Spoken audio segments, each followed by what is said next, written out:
আসসালামু আলাইকুম ব্যারিস্টার হাসান। ওয়ালাইকুম আসসালাম। যারা অলরেডি স্কিল ওয়ার্কার ভিসা আছে, বিশেষ করে 22 জুলাই 2025-এর আগে, তাদের মধ্যে অনেকেরই সামনে হয়তোবা আপনার ভিসা সুইচ করার প্রয়োজন হতে পারে, অথবা আপনার এক্সটেনশন করার প্রয়োজন হতে পারে। সেই ক্ষেত্রে তাদের স্যালারি রিকোয়ারমেন্ট কত হবে? এটি কিন্তু একটি ভেরি ইম্পর্ট্যান্ট কোশ্চেন। কারণ আমরা জানি যে যারা বিফোর 22 জুলাই 2025-এর আগে স্পন্সর হয়েছে তাদের জন্য কিন্তু এক ধরনের স্যালারি। আবার যারা 4 এপ্রিল 2024-এর আগে যারা স্পন্সর হয়েছে তাদের জন্য কিন্তু স্যালারি আরেক ধরনের।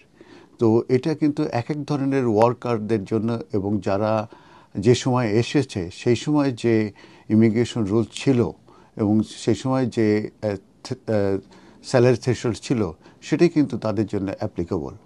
তো এই ক্ষেত্রে একটা জিনিস জানতে হবে যে তারা যদি 22 জুলাইয়ের আগে তারা যদি এসে থাকে, সেক্ষেত্রে কিন্তু তারা যদি কোনো চেঞ্জ অফ এমপ্লয়মেন্টে না যায় কিংবা তাদের যদি ভিসা রিনিউয়ালের প্রশ্ন না আসে, সেক্ষেত্রে কিন্তু তারা যে স্যালারি আছে সেই স্যালারি অনুযায়ী কিন্তু তারা কন্টিনিউ করতে পারবে, এবং তারা যদি 5 ইয়ার্স কমপ্লিট করে তারা কিন্তু সেটেলমেন্টের জন্য তারা এলিজিবল হবে।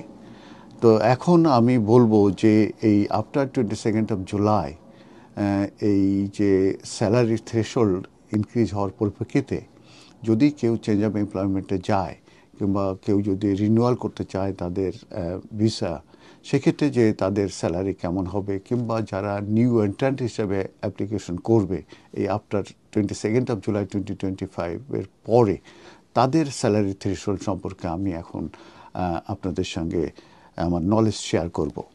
তো প্রথমে আসছি যে জেনারেল থ্রেশহোল্ড যেটা আছে সেটা যারা স্পন্সর হবে আফটার 22 জুলাই এটা ইনক্রিজ হয়ে গেছে 38,700 থেকে এটা বেড়ে হয়ে গেছে 41,700, আনলেস এখানে কোনো যদি তারা এলিজিবল হয় লোয়ার রেটের জন্য, সেক্ষেত্রে তারা লোয়ার রেটে স্যালারি নিতে পারবে এলিজিবল যদি হয়ে থাকে। তাছাড়া নর্মালি এটা 41,700 কিন্তু ইনক্রিজ হয়ে গেছে।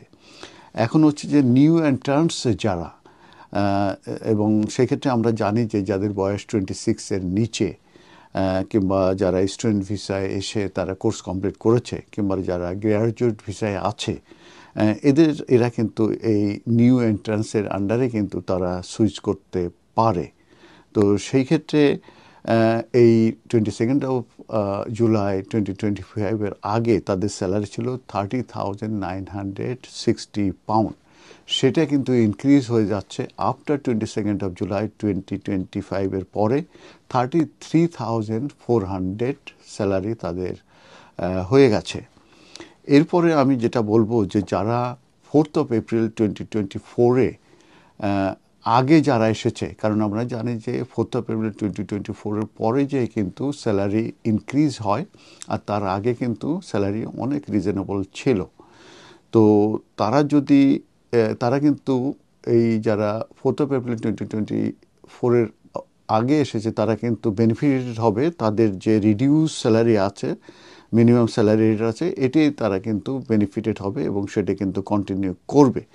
কিন্তু তাদের একটি বিষয় মনে রাখতে হবে যে যদি তারা next skill worker visa application করে, তার তো এই দাঁড়ায় যে তারা যদি রিনিউয়ালের জন্য অ্যাপ্লিকেশন করে যদি 3 ইয়ার্সের জন্য আসে এবং পরবর্তী 2 বছরের জন্য আবার কস্ট নেয়, সেক্ষেত্রে কিন্তু তাদের এই ইনকাম থ্রেশহোল্ড বাড়বে।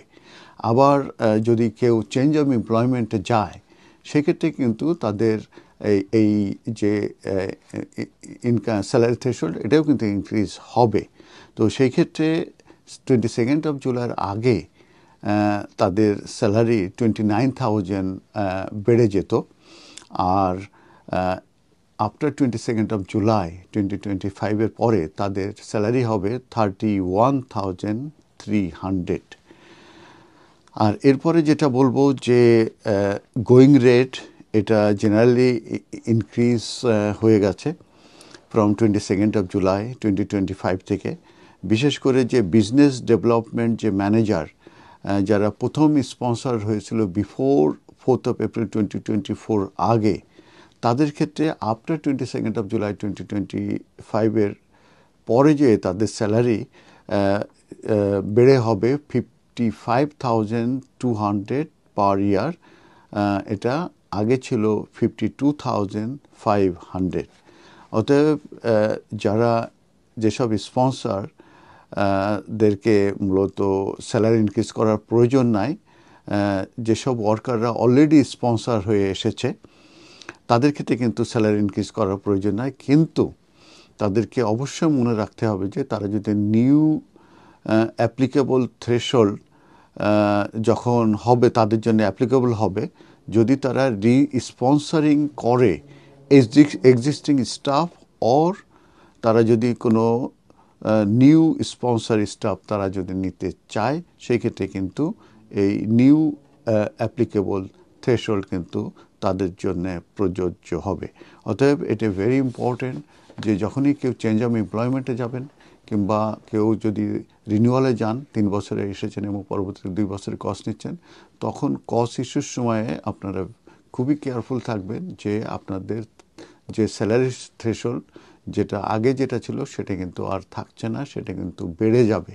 এবং যদি আপনাদের কস্টে যদি ওই এই আফটার 22nd of July 2025 পরে যে স্যালারি থ্রেশহোল্ড সেটা যদি আপনার কস্টে না থাকে, তাহলে কিন্তু আপনার ভিসা অ্যাপ্লিকেশন, লিভ টু রিমেনের যে অ্যাপ্লিকেশন, এটা কিন্তু রিফিউজ হতে পারে। সেই কারণে আপনারা সবসময় এই কস্ট ইস্যু হওয়ার আগে কিংবা কস্ট ইস্যু হওয়ার পরে কস্টটা কিন্তু আপনারা যে কোনো এক্সপার্ট সলিসিটরের কাছে নিয়ে যেয়ে আপনারা এটা দেখে নেবেন, তারপরে কিন্তু আপনারা অ্যাপ্লিকেশন করবেন। ধন্যবাদ।